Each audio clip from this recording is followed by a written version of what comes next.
Está aqui. Olha os exames. Está aqui. Diagnosticado toxoplasmose.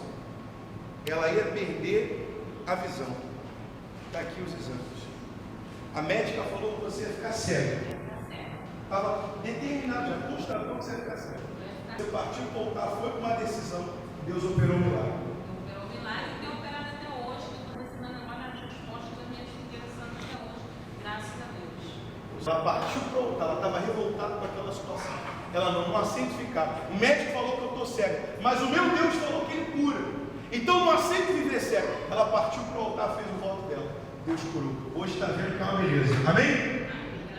Deus abençoe em nome de Jesus. Bem forte para Jesus.